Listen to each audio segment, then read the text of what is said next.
We'll do it live, Andy. We're going to do it live. We'll do it live. Just like my hero, Bill O'Reilly. That's right. It's the late night happy hour, everyone. You know what the greatest part of that whole thing is that he got all upset over a Sting album. That's what it was about? Yes. It was about the way copy for a Sting album had been written out for him that he didn't understand. And that is what he lost his mind over. Like an AOR album. That is fantastic. Yes, it is. So yeah, it's the late night happy hour. Brian Kamenetzky and Andy Kamenetzky coming to you. It's Monday night, short week, Christmas week, but not one without stuff going on. A lot to discuss. We're going to bring you in a few minutes. Had a great conversation with Michael Pina, the basketball writer now with Sports Illustrated.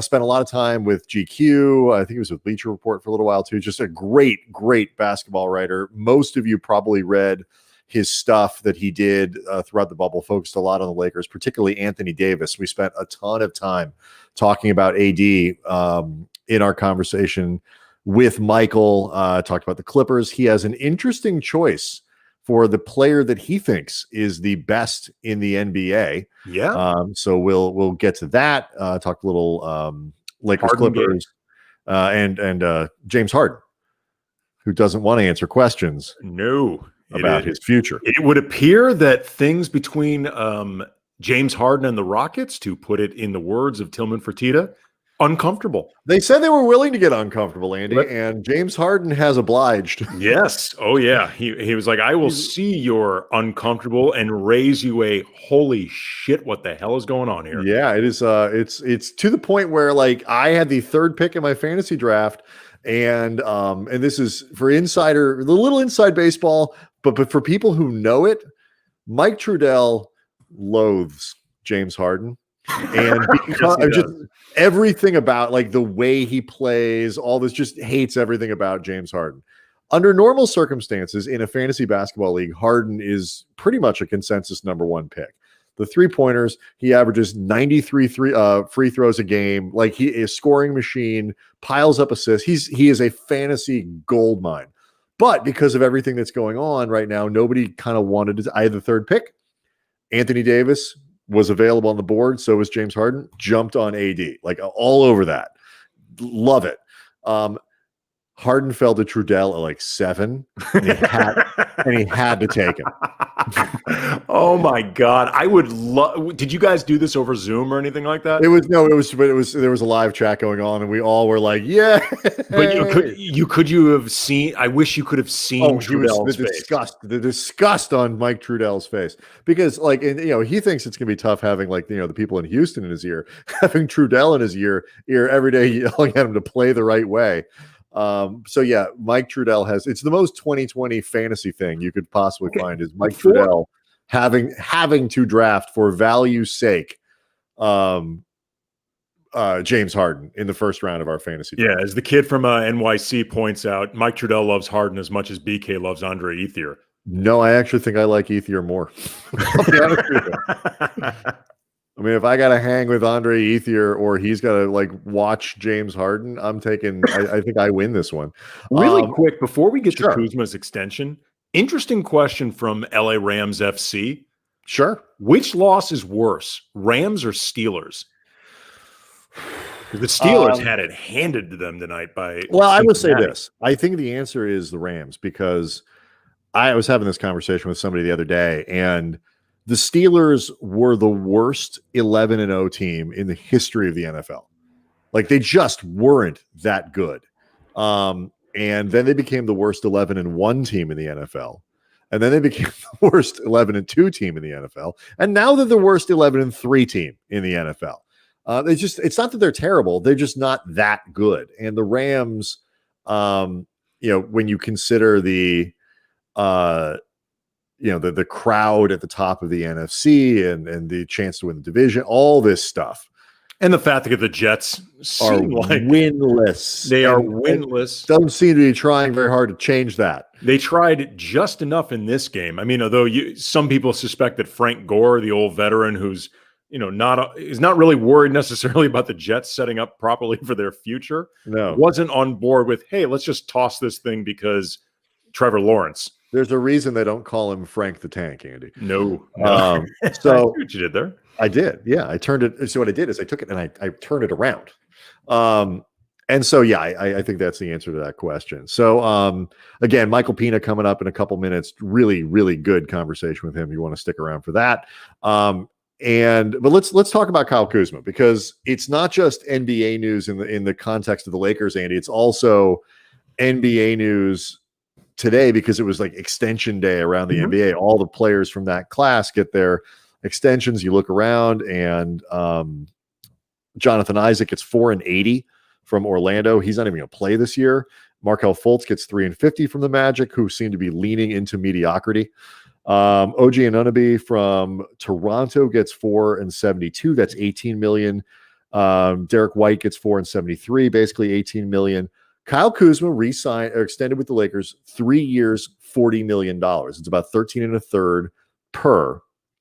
And this is one of those deals where, the finances of it, and we can sit here and argue about which of these players. Luke Kennard got like 16 million. I forgot him on the list.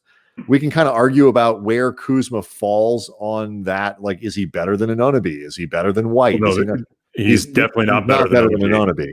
And I don't think he's better than White, but he's good. Yes, he is. And the Lakers got him for a really reasonable number, 13 and a third. And Kuzma also, I think, is hedging here. Like, because it's possible at the end of the season, he could get 16, 17 million from somebody on the open market, restricted free agent, whatever it might be. And the Lakers would either have to match more painfully, Andy, or it wouldn't, or they would have to let him go and try to replace him. Or it's also possible, depending on how things go, he could be a $10 million guy, 3 and 30, 3 and 33, and cost himself a little bit of money. It's not guaranteed that Kuzma was going to make more than this on the open market next year. So everybody hedges, and I think everybody wins in a lot of ways that will break down. Yeah, I think this is a great deal for both sides. I think it gives both sides a lot of flexibility. Kyle Kuzma, first of all, doesn't have this hanging over his head. And as much as he has said, and Frank Vogel insisted that this has not been a thing, right. Quite frankly, I don't believe them. And I don't blame Kuzma for it being a thing. This is very important for him. Last season, I think he was a really good soldier in the sense that he did what was asked of him. And he played, I think, to the best of his ability. He played the role that was asked of him, but it was not the role that I think he always felt played to his strengths. But more importantly, wasn't always showcasing it. You know what, Andy? He was Fredo. He was skipped over. He could do more. He could be, he's smart. Here's the problem. Here's the problem with that analogy. When Sonny and Michael in this case, or LeBron and AD, no, you can't. No, you can't. No, you actually were not. But like skipped over in this case means like I get to can I score more than KCP? Can I score more than can I have a bigger and more consistent offensive role than Alex Caruso? Right, but in that case, you're talking about whether or not he's like Clemenza or something, or it's flawed. It's something we need to workshop. But the point being, though, this isn't hanging over his head now, and now he can do whatever role that is asked of him without having to worry about any type of ramifications. There is always that chance that he could outplay the salary, and if that's the case, he's only under contract 2 more years, then he can opt out. Right. If it turns out this role that third year, just to clarify, is a player option. Yeah, he can opt out of it. And then if it turns out that the role he has with the Lakers doesn't really showcase him or give him all the opportunities that he could somewhere else, he's still making a pretty decent salary. And then from the Lakers' perspective, they get more flexibility now in that if for whatever reason, including perhaps Kyle Kuzma feeling like the situation isn't good enough for him, he's easier to move now because teams know exactly what he's going to make for the next few years. He would have to play god-awful for that contract to feel like an anchor, like a bad contract. He would have to play really, really badly. This was really well done on both sides. It really was. And I was surprised that the deal got done because I didn't think they'd be able to find a number that worked. Jay Franco says, don't let Kuzma go with LeBron to buy oranges. No, don't do that. But see, like, here's somebody who appreciates Jay Franco, appreciates what I was going for with I feel like also the Fredo thing. He got passed over. The point was he was passed over. This is the other reason, though, why I don't like that analogy. I don't think that's fair to Kuzma. Like, he's not Fredo. I mean, for God's sake, he's not Fredo. No. It's not no. And he played well in the Fredo didn't play well in the bubble. Fredo literally didn't play defense. That's how his dad got shot. That's right. Good point. But Fredo had a terrible playoffs. He was not a good postseason performer. No. Kuzma stepped up and did what they needed to do. In the most literal sense, Fredo did not get extended. The man in charge decided that Fredo was not going to be with the team much longer, longer. They let that option expire. Indeed. Yeah. But it's one of these situations where, and I think the biggest point, even beyond the trading thing, for this year is the one about how he can play quote unquote free, because being asked to play the role he played last year could have cost him money, but that's the role the Lakers need him to play. And it's even and his scoring, which was inconsistent. Look, there's a scenario where he comes back and the scoring elevates, whatever it is, or the framework works better around him, whatever it might be. But they added 2 18-point-a-night guys in Schroeder and Harrell.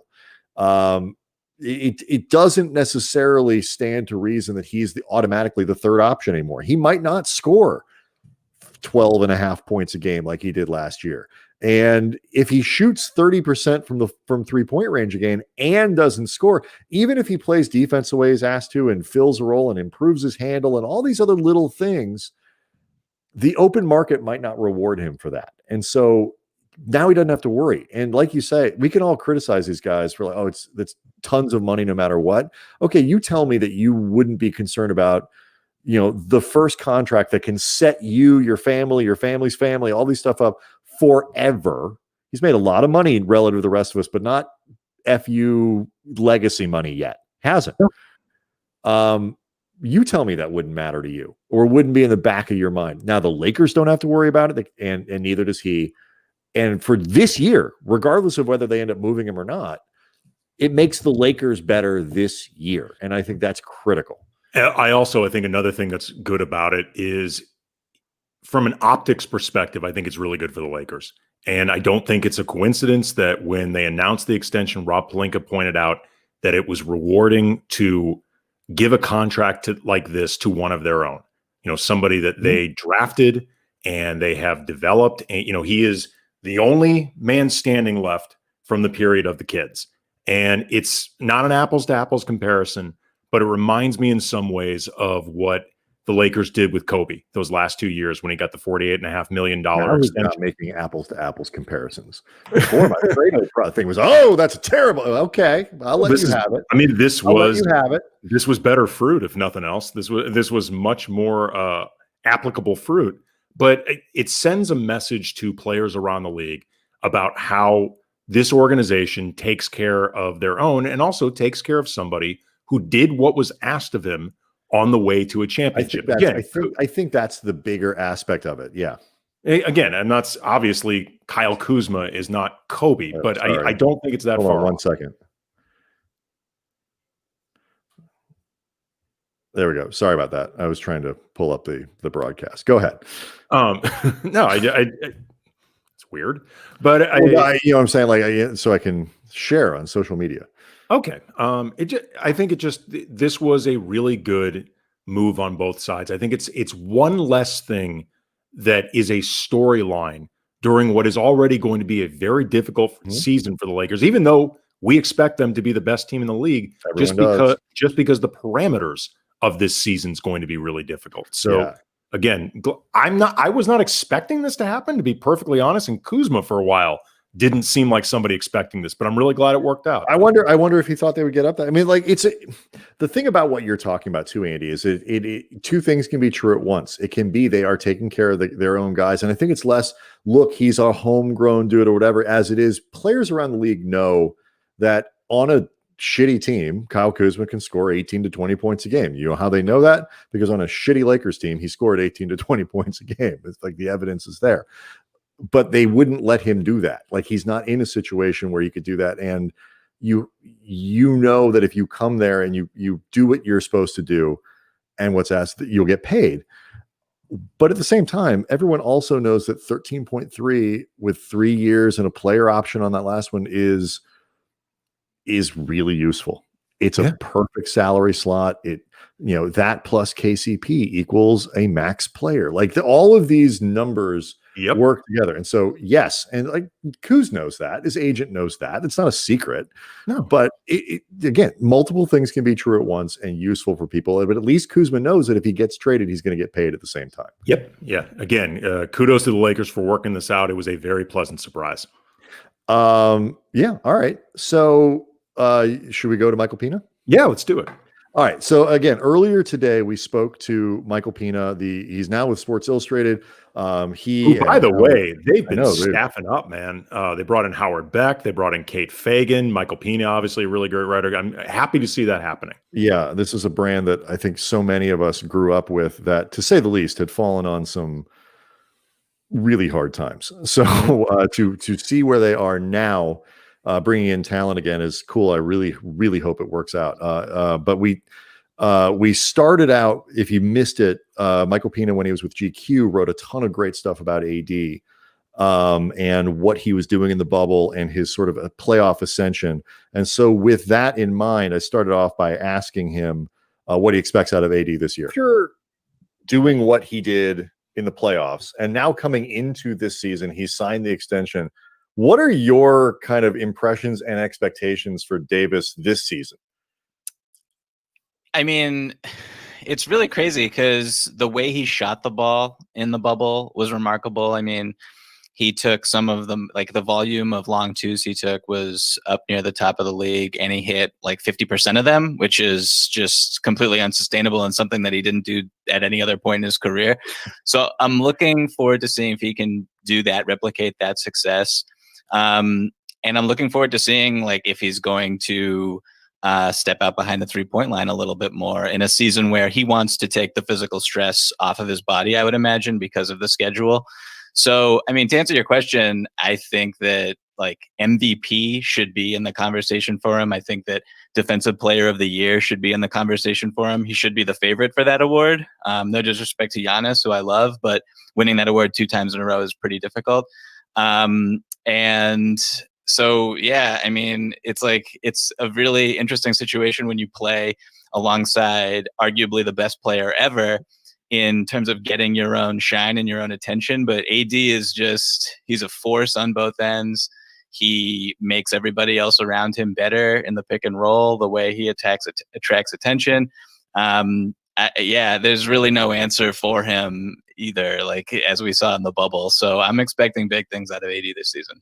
One of the things I think is really interesting that you talked about with him potentially winning MVP or that being a goal, and set that aside for a second, but playing with LeBron, there is that shine factor or lack thereof, depending on who you are.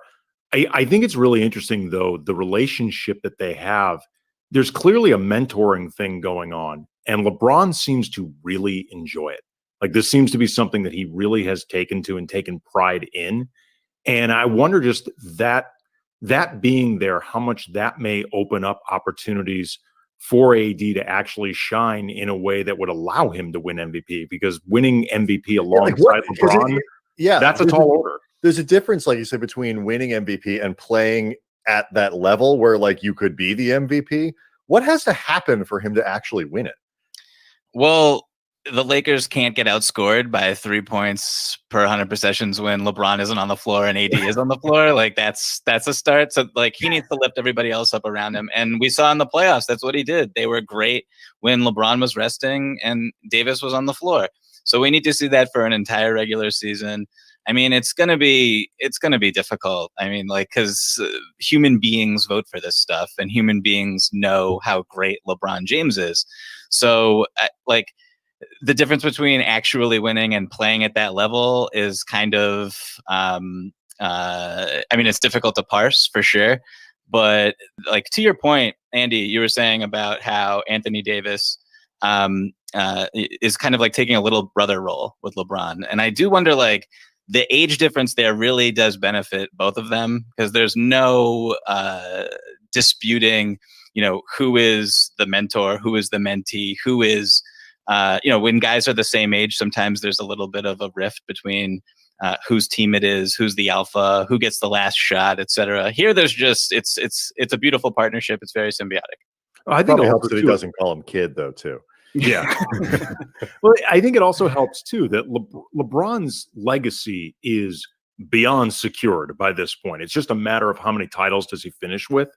And as great as AD is right now and can be, the odds of him actually ending up better than LeBron are low, just because there's only two other people on the planet in the history of time, like MJ and Kareem, that I think you can even make that argument with LeBron now. So I think that actually allows for the type of space maybe that AD would need being given to him by LeBron, because there's self-interest involved. It can make his own life easier, but also it's like he doesn't have to worry about AD potentially overtaking him in ways that all these all-time greats, they care about whether they'll admit it or not.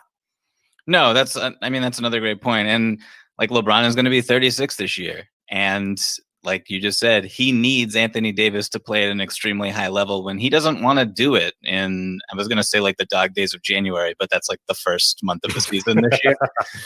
So the dog days of March, when he really does it against the Phoenix Suns, he doesn't want to exert that much effort and energy. So he needs Anthony Davis, who is significantly younger and in his prime, to take over and dominate the game on both ends of the floor. The way that, watching Davis in the bubble, one of the things that I was really questioning heading into some of the later rounds was his ability to create shots on his own, just one dribble pull-ups, the spin move fadeaway that he has that's just unguardable. And those questions were put to bed. And so I think that LeBron comes into this season feeling a lot more secure about just throwing the ball to AD, not necessarily setting him up at the rim, just throwing it to him at the elbow and knowing that the possession is going to end well for everybody. How much more space is there for him to get better? He's not, old, but he's at that age where typically, you start to kind of be what you are. Where's the space for him to continue to grow? Just playing point guard, bringing the ball up the floor. No, just kidding. Well, yes and he no. was, but he kind of was. I was going to say, it sounds funny, but that was his original position. He's clearly got ball handling skills. And if you really want to start nitpicking him, Michael, I think actually the area you'd look for Anthony Davis to grow the most would be playmaking.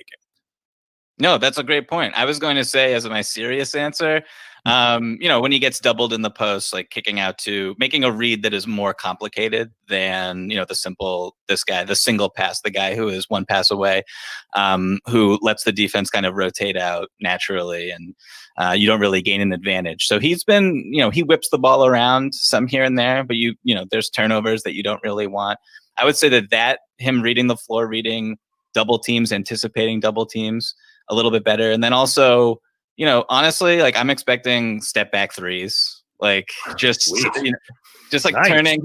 He hit a couple in the preseason against the Phoenix Suns, I believe. I was watching some of that game earlier today. You watch him do that, and it's just okay, this person is not of this earth. This person is unguardable. He has the footwork down. It's just a matter of confidence, I would imagine, and just opportunity. But I don't see why he can't put that in his repertoire. By the way, for those of you who are viewing this and you want to figure out what are the things that separates people like Michael Pina from people like me and Andy, it's the fact that he's watching preseason basketball games that happened 4 days ago. That is not something we do. And this is a team that we cover. I already put that game to bed. So this explains why he is at Sports Illustrated. I think the other thing that I wonder, and it's impossible to measure the impact of this stuff and what it means for production, is that thing where you go into the season and you think you really are the best player. I don't know. Anthony Davis, if you asked him, maybe he would have said, yeah, I think I'm the best player in the NBA or whatever. But maybe in the back of your mind, you don't believe it. I think after what he did in the playoffs, he comes into this season feeling much more like, you know what, I really am coming into my own as a person who can be the best player in the NBA. I wonder what that means. Like, I don't know, and I don't know if there's a tangible answer to that. But if it's 2 or 3% more of AD, that's massively beneficial for the Lakers. I mean, confidence is one of those things you can't quantify, even in an NBA superstar. I mean, I think about, I forget after which game this was. I believe it was in the conference finals against the Nuggets, but AD did a post-game interview with Charles Barkley, and Charles Barkley's like, why don't you bring this type of energy, this type of aggression every single night? Because you could be the best player in the world. You should be the best player in the world. And Davis talked about lacking of confidence a little bit, and how playing with guys like Rajon Rondo, playing with guys like LeBron, having those guys talk him up every night, letting him know that they believe in him, like that stuff is really minor, but it matters. And so if Anthony Davis is that much more confident in his own ability, to take, say, a step back three with 12 on the shot clock, then yeah, he's significantly better. Well, I mean, you see those dynamics play out in different ways. Like Derek Fisher, when he played alongside Kobe all those years, and particularly the era that Brian and I covered, which was the second half of Kobe's career, there would be times where Kobe would give the ball to Derek Fisher before he'd give it to Powell, before he'd give it to Andrew Bynum, Lamar Odom, like all these guys that by any quantifiable, tangible measure should be getting the ball before Derek Fisher at that stage of his career. But Kobe had that trust in Fish ahead of everyone else. And what this could do to AD, seeing, not just LeBron talk him up, but actually do those things on the court that are those literal exercises of trust. I am giving you the ball ahead of taking care of it myself. I think those are the type of things that ultimately open it up, because it becomes more than just an exercise in building confidence. It's I trust you as much as I trust myself. 100%. I mean, like thinking about that interview with Barkley, I think that came right after the game winner. Now that I'm thinking about it a little harder, and like, I don't believe AD was the number one read on that play. I believe that Rondo made an adjustment on the fly, saw him open coming off a screen, and trusted him to hit a really difficult shot.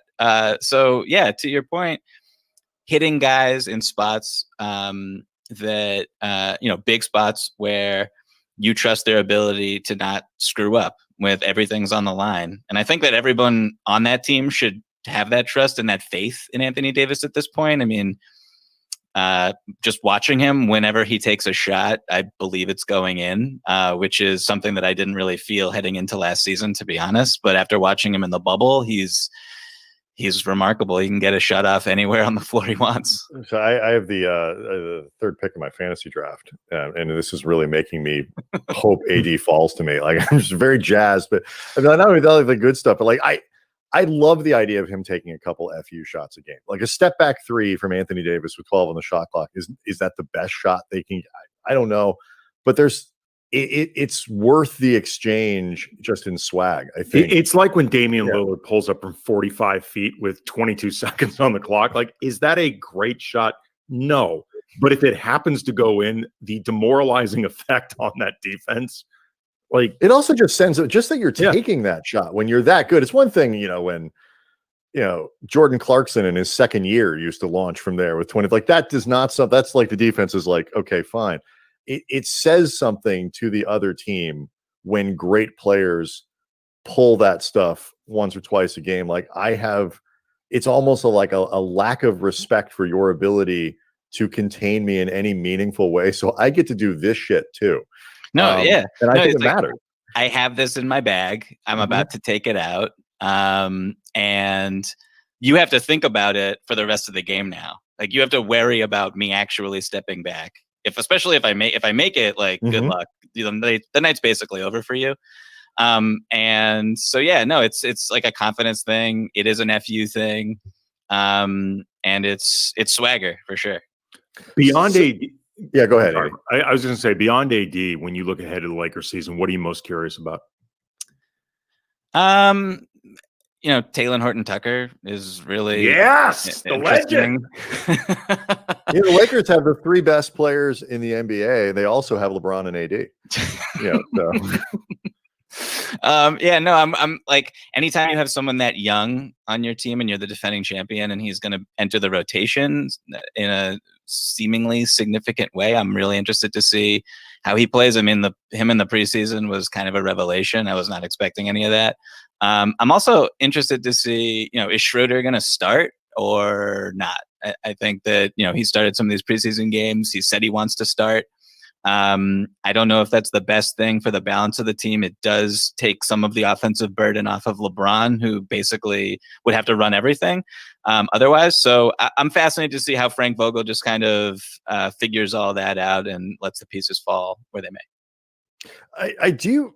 I watch them, and I don't take the preseason results particularly seriously, but you can see the differences in kind of what they have, the skill sets that they have. The energy that Harrell has, the scoring and the speed of Schroeder in the backcourt is new. The playmaking of Marc Gasol, and then the ability to step out, and hit a three is different than what they had last year. And they're not quite as sturdy interior wise, at least with shot blocking and rim protection in the same way with Howard and JaVale gone. Like, you can see some of those tangible differences, but they seem to me to be a better team.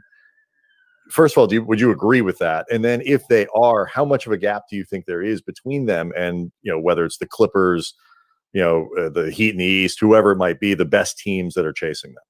I think on paper, they for sure got better. I mean, you add the sixth man of the year, you add the runner-up for sixth man of the year.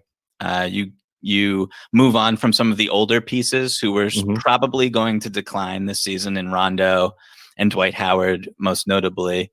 I'm interested to see how all the pieces fit and how guys kind of accept new roles alongside LeBron and AD. Anyone who plays with LeBron is usually better. So, I mean, from that perspective, you're upgrading your talent. And so that's interesting to me. And also, like, this isn't really answering your question, but when you win the championship and then you redo a lot of your rotation, it says a lot to me. And I don't know if internally they had a lot of confidence in winning in the bubble and kind of rolling it over. They weren't content doing that. So that is fascinating. Yeah. I think when we talk about the gap between them and everybody else, they won the championship, of course, and you can't take that away. I'm fascinated by a team that won the championship but did not play any of the teams that we thought throughout the regular season that they would in the playoffs. So I don't know what the gap is between them and the Los Angeles Clippers 5 months from now. I think that it could be a lot closer. Why not? I think that's the kind of insight Sports Illustrated is looking for when they brought you on. I'm just saying, the ability to see the future. I was looking for those answers in that Suns preseason game, and they weren't there for me. But no, I mean, I don't know. I don't know the Bucks if the Bucks come out of the East with Giannis and what Giannis is going to look like after an off season where he's pissed off.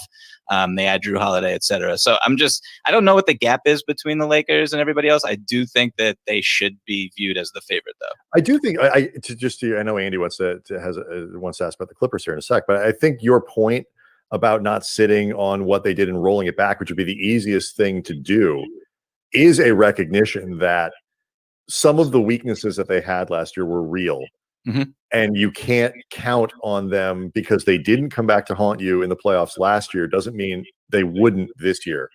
So I think it's smart. But sure. Andy, go ahead. Well, in the most recent episode of the Open Floor podcast, you and Ben Golliver, you guys were going through your awards predictions. And you made the prediction of Kawhi Leonard for MVP. Beyond just, as you said yourself, trying to go a little bit outside the box with your predictions because you just enjoy that more. Explain your rationale for it, because I thought it was interesting. So basically, I think Kawhi is, from day to day, pound for pound, the best player alive. Obviously, there's LeBron, there's KD, but I still put Kawhi. I still put Kawhi in that conversation. Well, we just lost our audience, Michael. But thank you. I knew you would. Good talk. And I guess when we look at Kawhi for MVP, it's an award that he finished in the top 5, I think 3 of the last 4 years, which is pretty interesting. I think people forget. So load management has really been kind of a curse for him in this conversation. You obviously have to play games to win most valuable player. I think this season, the 72-game season, I think a lot of stars are going to be taking nights off in the way that Kawhi has in the past 2 years in particular. And so if everybody's doing it, it won't hurt Kawhi as much. And I think coming off of, a disastrous Game 7 against the Denver Nuggets, I'm sure he thought about that game like every single day since. I would hope he did. And this is a player who usually enters a new season with a part of his game that is notably better and noticeably better. He averaged nearly 5 assists last season after averaging like 3 or below every season in his entire career. So his ball handling will improve. His outside shooting will improve. His ability to get to his spots, he'll be stronger. I am kind of going outside the box with this pick. I'll admit, I wouldn't bet my life on Kawhi Leonard winning MVP, but I can see it happening. Well, you really shouldn't do that with anybody winning MVP. It's just, it's not worth it. You can be wrong. Guys get hurt. Even if you pick somebody else. COVID, this is a rough season to do it, man. Yeah, it's just, don't put any extra pressure on yourself. But when you look at them, I think Kawhi is Kawhi. Kawhi is not the reason they lost in the playoffs and all that. You look at the rest of that team. Obviously, so much of the conversation centers around George. But new coach, they swap out Ibaka, who seems like a better fit. And, the motivation is obviously incredibly strong inside that organization to make it work this year. So at the very least, Kawhi doesn't leave. Obviously, George is now there with the extension. How do you think they're equipped with Ty Lue to deal with that weight? Because they have more pressure on them to win, I think, than the Lakers do, despite the fact the Lakers are the prohibitive favorite in the league. It's not even close. Yeah, I think the Paul George extension loosened quite a bit of the stress on this team heading into this season. You don't have to worry about losing Kawhi and Paul George in free agency this offseason, for example. That would be just, I don't even know what that organization would do if that happened, because they don't have any draft picks. Well, that really, by the way, Michael, speaks to the pressure you're talking about when, things have loosened up, when you're only worrying about losing one of your 2 franchise cornerstones and the better one. Right. The one that really, the important one. the one that you retained Paul George long-term to keep. Sure. Yeah. No, I do think, real quick, to digress for 2 seconds, I do think that I personally would be shocked, almost regardless of the outcome of this season, if Kawhi left. I don't know where he goes, where he's in a better spot to win. I don't know why he would leave the richest owner in the history of the NBA. I don't know why he would leave Southern California, where he's from, and a team that lets him live in San Diego. If the CBA allowed him to sign an extension this offseason, I think he would. He's not allowed to. So I'll just put that right there real quick. And what was your question? I got distracted talking about Kawhi Leonard for some reason. What if he could go to Toronto, back to Toronto, and still live in San Diego? Do you think he would do that? Are they better equipped? Do you think they're equipped this year? Because last year was not all the reporting that some great reporting that people have done, really digging into the chemistry issues, and it just wasn't good there last year. Sure, you swap out Doc for Ty Lue, who I think that's an upgrade. I think Ty is a better coach overall. You bring in Serge Ibaka, who's really good friends with Kawhi, but there's all that pressure. Do you think they're set up this year? It can go both ways. It can elevate them. It could hurt them. What do you think? What do you expect from the Clippers this year? The Clippers are my title pick, so I'm expecting. Really? We just lost our audience, Michael. Thank you. They came back. I lost them again. They just peeked their head in to see what you were talking about. Jesus. Maybe he's come around a little bit. No. So I think that I think the Ty Lue head coaching change seems to be what the 2 stars like, or at least Paul George for sure is a huge fan of, and he was kind of the variable in the postseason who really struggled that you need to come through going forward. So that change is going to benefit him, I would think. And then from the perspective of chemistry, which in my opinion is slightly overblown in this context, you lose Montrezl Harrell, who was reportedly really the instigator in a lot of the unhappiness in that locker room. and you replace him with Kawhi Leonard's really good friend, one of few friends in the league, and someone who he won a championship with before, and also someone who on the court, when you're running pick and roll with Serge Ibaka, he can pop and he can roll, and Montrezl Harrell isn't really much of a jump shooter or a 3-point threat at all. So I think it diversifies your offense while also kind of maybe making things a little bit looser in the locker room. Yeah, I do believe it was Kawhi during one of the 2 preseason games when Trez took the jumper from 18. Shut up. Yeah. Hell no. Hell no. Something like that. I think it was Kawhi. But yeah, I want them to be good. It's more fun for LA. It's more fun for basketball to actually get that Western Conference Finals this year. I mean, the Denver series was fun, but people want to see that. I want to see it. So, I mean, I hope the Clippers are good. We've been promised this since 2006, Michael. Like going back to the hallway series, Lakers and Clippers is supposed to be the second round of that playoffs. Like, and then, we had it promised in Lob City. Like, there's been a lot we've been promised in LA. Like, come on. I can't apologize for the Clippers being the most cursed organization in NBA history. I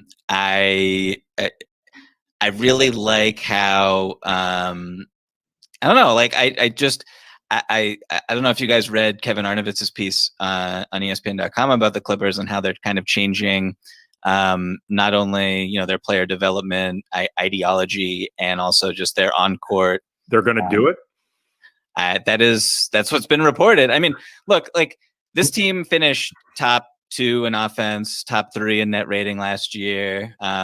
They go into the playoffs, and in the playoffs, their offensive rating in the first half of every game in that series against the Denver Nuggets is like through the roof, the best you can possibly be. And then in the second half, you are the New York Knicks, and you're not making shots. Really good. Yeah, they're good. It's like I'm not too concerned about them. And shout out to Luke Kennard. I like that addition too. Well, I've already offered my advice publicly many times on how to break the curse. They need to formally disassociate with Shelley Sterling, the number 1 fan. I think it's bad karma. And as long as she is even tangentially involved with that team, they will never fully break the curse. But that's just my superstitious opinion. I agree with that. There you go. All right. So before we let you go, Monday, this happened at Rockets Media. James, now that you've been in camp for about a week, do you feel any better about this situation now than you did before you arrived? Next question. Okay. So doesn't seem like things have gotten better there. Meanwhile, LeBron is locked up, AD's locked up, Giannis is locked up, Paul George is locked up. This great free agent summer, this always happens. I don't know why we do this to ourselves, but this amazing free agent summer of 2021 that everybody's been looking forward to is now down to like Mike Conley. Given that, and like now, if you want a superstar, guys like Harden are where you're going to have to go. What does this do for, do you think, the Harden trademark? Like, he's clearly not happy. So what happens next? I mean, I would think he's going to start the season in Houston. I don't think there's going to be any trades before the season actually begins. I mean, I really don't understand what the problem is. Like, if you were to take James Harden out of this equation and give him, the Men in Black memory flash and be like, would you like to be traded to this team that has, Christian Wood and John Wall and Boogie Cousins, and we'll show you how these guys look in the preseason, and PJ Tucker and Eric Gordon, and there's a lot of talent here, and the offense is, the ball's really moving. Like, why would he not want to join that? It just doesn't make a lot of sense to me. I think the Rockets are pretty good. Eventually, I would say, if I was putting money on it, I would say that the Ben Simmons, James Harden trade feels just like it makes too much sense in a lot of ways and can give Houston what it wants. And I think that the Sixers right now are just kind of like there's been some reporting about what exactly Houston wants, and Houston wants multiple first-round picks in addition to Ben Simmons, which is, that's asking for a lot. Simmons, I would do Simmons for Harden if I'm Philly, because, I mean, I love Ben Simmons. James Harden is transcendent, offensively, and as a partner for Embiid would be like, that's crazy good, at least on one side of the ball.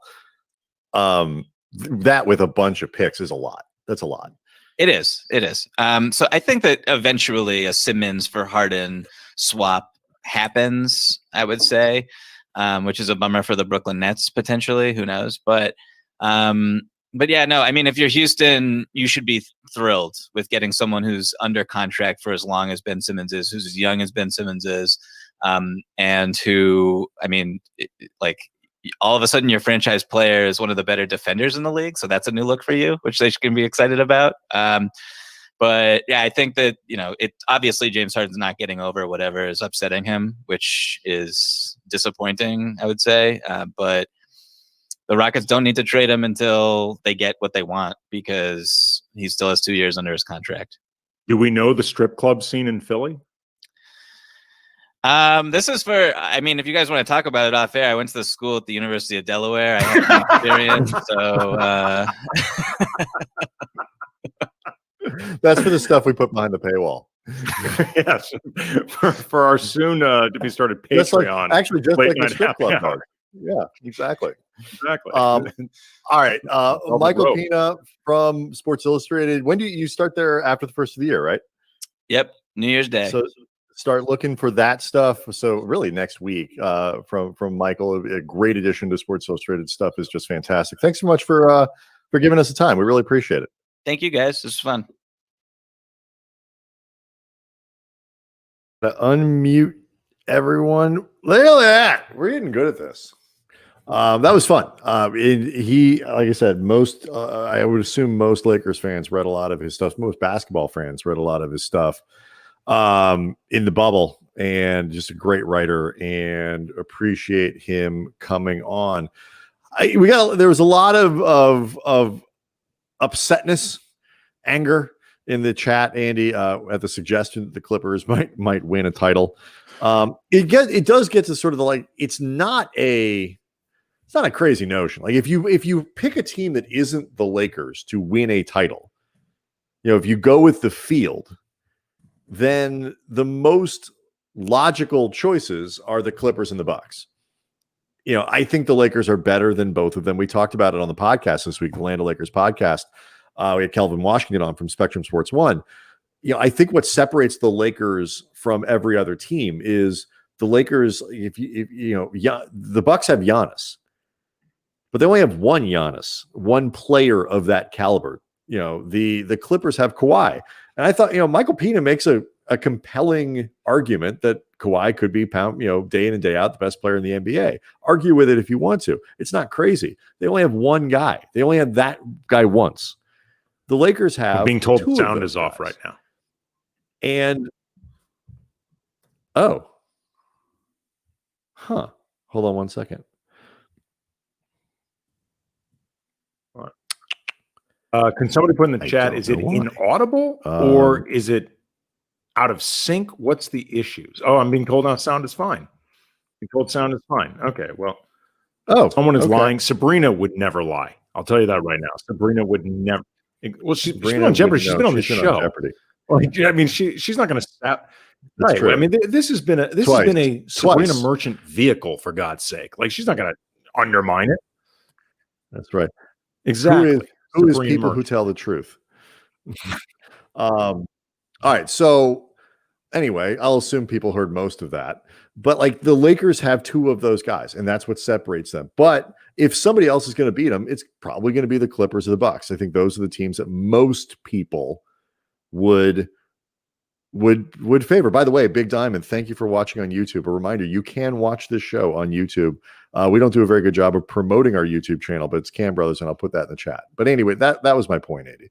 And so, but it's not crazy. It's not. I mean, first of all, if the Clippers take all of the lessons that they should from last season and really realize, frankly, what they pissed away in terms of opportunity, and really never having the right mindset over the course of the season, never really, putting the onus on themselves to really form the type of chemistry that the Lakers have, which, takes work, it takes buy-in, it takes all of that sort of stuff.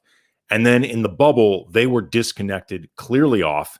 And from there, it just, I think if they really realize what was in front of them, they can recognize, hey, let's do this better. And if they do it better, that's a good team. Like, that's a really good team. They are built in a lot of ways to disrupt LeBron. You know, they've got Paul George, Kawhi Leonard, Marcus Morris. They've got a Patrick Patterson if you want to throw a body at him, Patrick Beverly if you want to change a pace. Like, they've got all these different people that none of them are going to shut down LeBron, other than, I guess, maybe on a great night, Kawhi. None of them are going to do that, but they're capable of making LeBron work. They're capable of making it harder. If you can throw enough looks at him and disrupt LeBron, that messes with the Lakers. Do that enough times successfully, maybe things bounce the right way for the Clippers. If I had to put money on who wins that series, I'm putting it on the Lakers. I would put the money on the Lakers for any series in the entire NBA.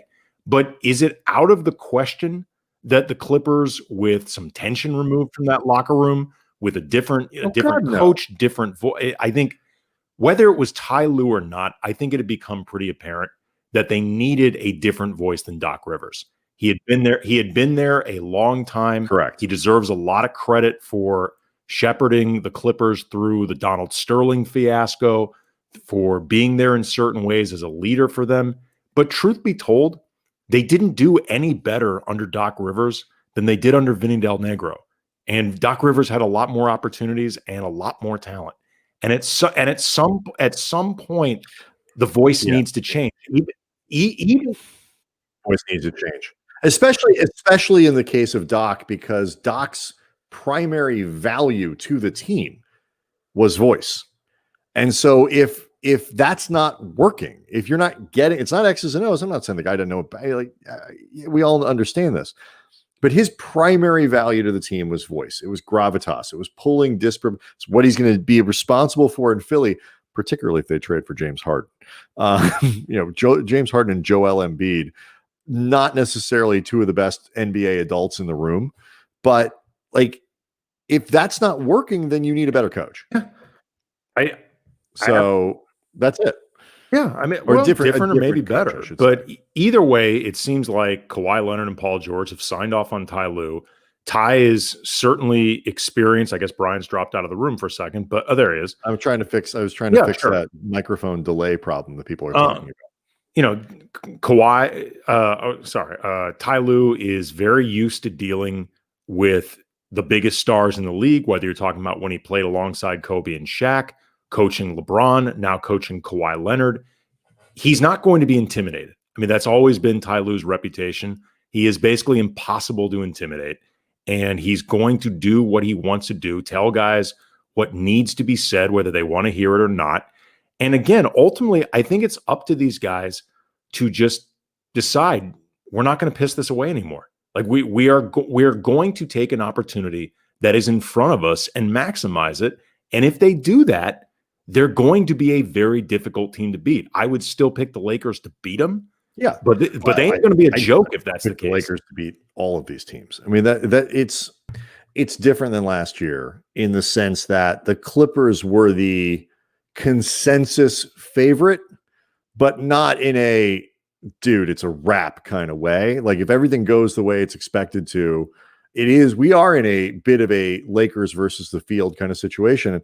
And while some of that is no question, some of that's recency bias. We saw what the Lakers did in the bubble. We saw what the Clippers did in the bubble. The bubble was weird. I mean, we all have to remember, like, the Lou Williams thing was weird. Montrezl Harrell, who, we all saw what happened to him in the bubble, and we were all very critical of his play, and rightly, he didn't play well. But, Lakers fans were very excited that the Lakers were able to get Harrell despite that, and it's for a good reason. He's a good player. That's not the player that the Clippers had in the bubble, because he was dealing with extraordinary grief and difficult circumstances. It's easy if you're the Clippers, it is easy to look at it and say, like, that was not us. That was weird. We have things to fix, whatever. But the performance, blowing 3-1 leads, as Michael Pina pointed out, like, playing extremely well in stretches to where you think they're going to run Denver out of the gym, and then looking like the Hawks for the second half of every playoff game. like those things aren't necessarily going to repeat themselves. And had the Lakers tried to run it back straight up, I think it would have been potentially problematic, and some of their weaknesses could have been shown. I see Quinn on the chat saying it's not necessarily recency bias, and I agree.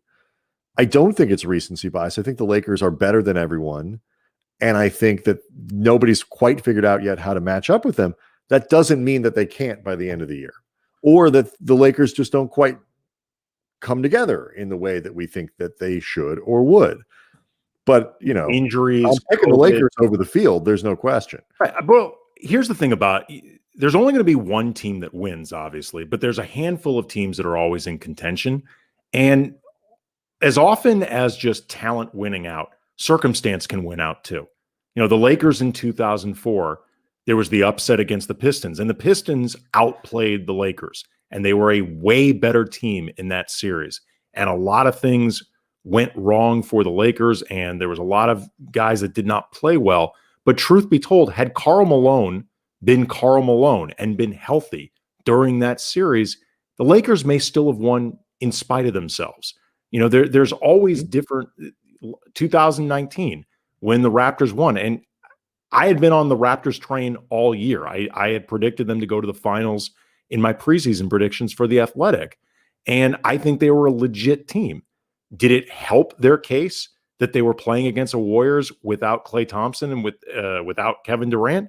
Obviously. It doesn't take anything away from what the Raptors accomplished. Okay to say that.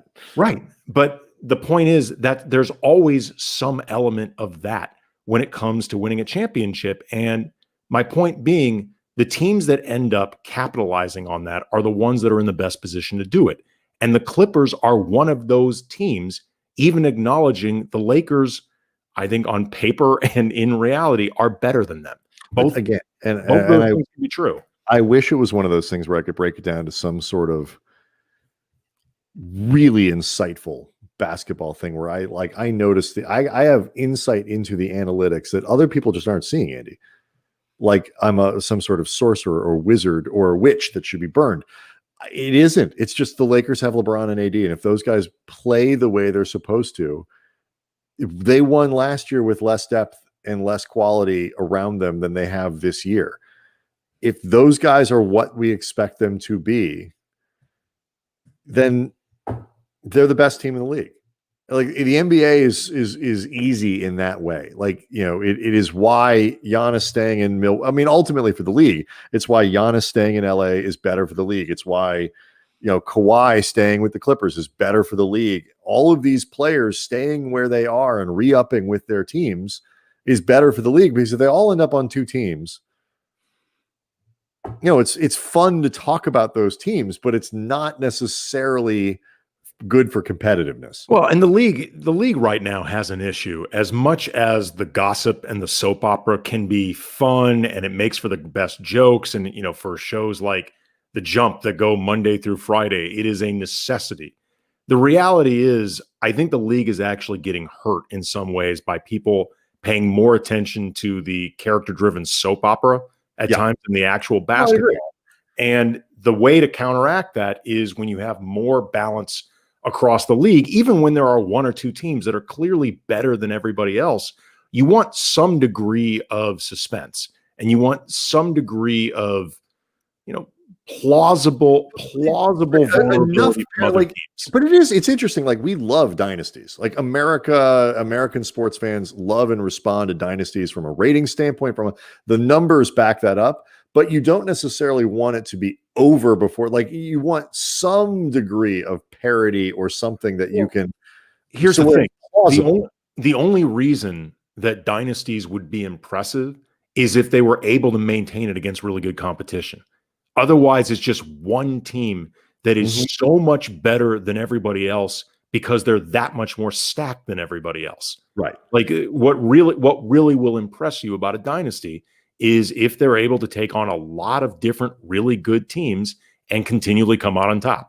And just you want your stars to be able, you want your best players to be able to play on those final scenes and those Western Conference finals. You want the best players to be, because geez, who are we talking about this with? It was Claire Loon on Friday. Like people more than any other sport, in my opinion, or IMO, as the kids would say, that people follow stars and players in the NBA as much as they follow teams. Like, I'm not saying they're, only, but like you get more LeBron fans who love LeBron and will follow LeBron where he goes, or Kevin Durant or whatever. Like it's such a personality driven league that matters. And so you want those guys to be playing in places and in opportunities where people will see them. That's important. But not to the extent that like all of the other stuff, goes away. You want good teams, you want some competition, but you also want like kind of dynastic looking things. Yeah. I mean, that's the best of both worlds, is when you can be most impressed by that team. Like that, if it's not impressive, it will actually start to become monotonous and boring. But if you're taking out good competition, the 2002 Lakers, one of the reasons it's so memorable, that three-peat, was that epic 7-game series against Sacramento. Like that is still one of the best playoff series I've ever seen in my life. And that is part of the reason why capping that three-peat meant so much. Yeah, they ended up just destroying that Nets team, but the road to getting there was really impressive and really memorable. The 2010 championship, taking out that Boston team in 7 games. I mean, that was epic. Right. And that's when they went back to back. And you had teams that were with all the star power where there was a reason, like real argument over who could win. That was cool. Yeah, I mean, I do think the Lakers are rightly a heavy favorite this year. I do not think they are unbeatable. It never quite works the same way that you think it's going to work year to year. And so I do think it'll be a fun season. I think it's going to be a fun season for a lot of reasons. I have Anthony Davis on my fantasy team. I think that's great. I think James Harden to Mike Trudell's fantasy team is even better. So funny. It is going to make him absolutely insane. This could cause Trudell to quit the league like halfway through. I don't think Trudell is, because Mike really is he's a character guy. Like he's really solid. One of the most principled human beings that I know. Yes. Like Mike Trudell really is about character. And I mean that in the most complimentary. Absolutely. That being said, because of that high character that we are saluting him for, I don't think he is able to compartmentalize, hey, it's a fantasy league. This guy's playing and doing his thing, whether he's on my team or not, might as well benefit from. I don't think who is capable of that? You, this guy. Yeah. I'm a Harden fan, so I get it. I get why people don't like him, but I like him. All right, so tomorrow night, like if people don't remember, it is a short week. We're not doing a show on Christmas Eve. We are not doing a show on Christmas Day because we're not doing that. And you shouldn't be watching on those nights anyway. We are also going to take next year. We're not taking next year off. We're taking next week off. We're taking all of 2021 off, but please wait for us. Please just wait for 2022. Sit where you are. It'll be worth it. I promise. We're spend the entire year arranging the top-notch guests. We're going to take next week off and come back for the first week of January and get some stuff lined up there. But yeah, tomorrow night we'll come back to the opener. We'll see, what we're going to do. But at the very least, it'd be me and Andy on here reacting to opening night. Huge night around the NBA, Lakers versus Clippers there. And then Rohan Nadkarni, who wrote the AD cover story, among other things, and the Jimmy Butler. He wrote a great Jimmy Butler profile. Turns into SI week. It wasn't on purpose, but that's okay. So Rohan Nadkarni on Wednesday, tomorrow night, is us and whoever else, and we'll see how this goes. And then everybody enjoy their holidays. Yeah, I think we've earned a nice holiday. I think the royal we have earned a nice holiday in 2020. We all have. We all deserve it. Except that one dude without his mask. He doesn't. is not. No. So yeah, we'll be doing all that coming up, and we'll see everybody tomorrow night. Thanks. Danke, Niederland.